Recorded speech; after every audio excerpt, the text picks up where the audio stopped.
Hey everybody, welcome back to Watson's Models. Well, I decided I was going to call it quits on this PaK 9738. I did a little bit of scratch building on it. Got the camo on there, darkened up the wood here. Did a couple of other extra details, and then I decided to clear coat it. I used this Vallejo satin finish, and I've never used this stuff before.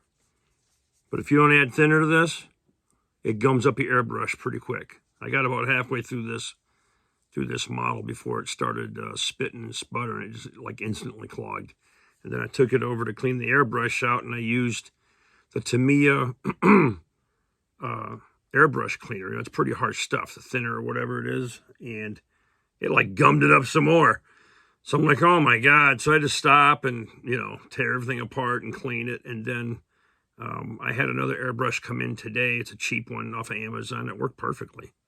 And so, yeah, anyhow, so here's where we're at. I don't know. I think you can see some of this on the camera. Let me turn the camera down a little bit. Okay. Now you're looking at it from the rear end, and you can see that it's pretty clean. Once I got this paint job done, I decided that I was not going to do a bunch of super detailed weathering type stuff to it, right? It just looks too damn pretty. And I like my stuff looking like it's in the motor pool. And originally I was going to, I'm not even going to put panel liner on it. I don't want to go in there and screw with it because I think it looks beautiful. To my eye, it looks great. You can see here the wiring that's used to hold foliage and things like that. Obviously I camouflaged it with the wire on there so it blends in real nice, but it just has that nice texture feel to it. All right, let me get the camera down and I'll get you a close-up of what's going on here. Well, to start things off, there's the tip of the gun, and a lot of the examples that I saw online, it was definitely black from this line forward. I don't know if it was just raw metal and they kept it clean or whatever. And but anyhow, Vallejo black.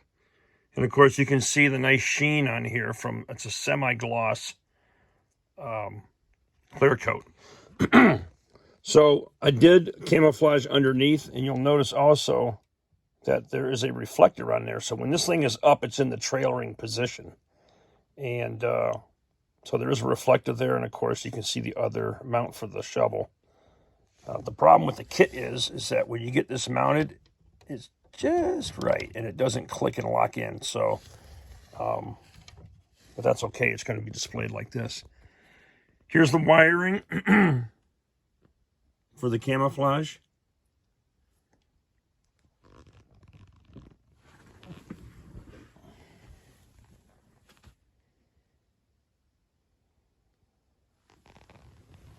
This all turned out really nice.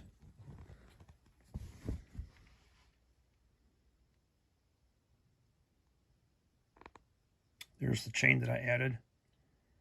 And of course I went with the wooden cleaning rods here. So the tow hook is functional.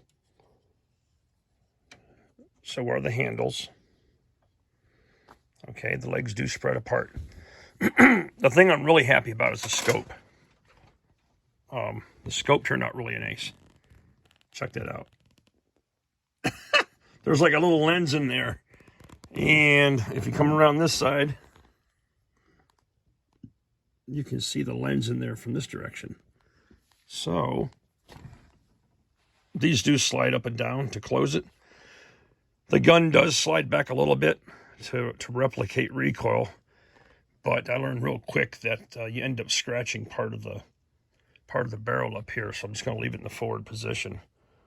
But I'm really happy with how this turned out. Here are the two cleaning rods that I've darkened up. That was my Panther tank. And yeah, there's the cable under there. Just turned out awesome. All right, so to spread everything, remember, I have to squeeze these together so I can get that little pin out. All right. And then this right here will separate. And we'll just close that over.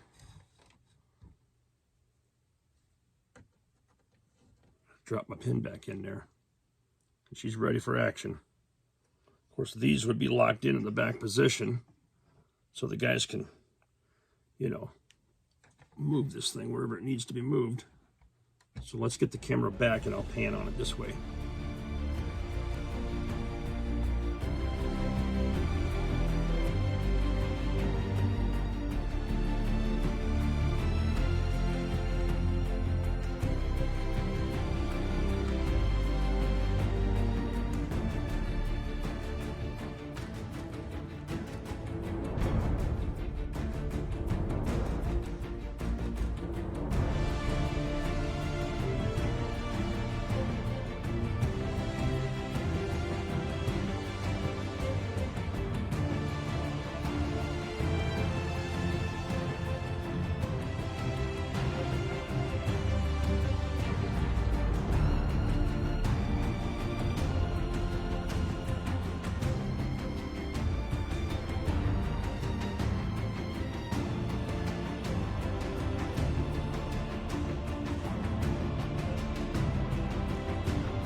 Well, folks, that's it. I hope you like it.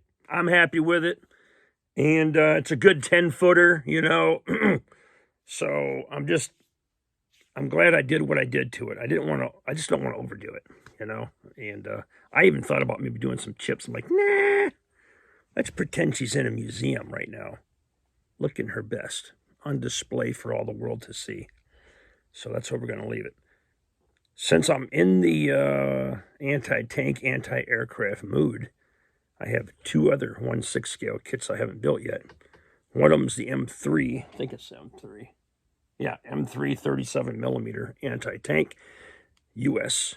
gun. And I have this Flak 38 late production. And this is the one I'm going to build next.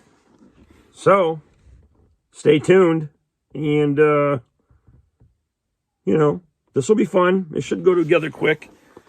But if this kit's any indicator of what I have to expect, I got to pay attention when I build it and do some research on it before I get in there and doink up something. All right, folks, get out there and build your models. Go buy some models, buy some paints, get tools and supplies. Yeah. Sand something, paint something, build something.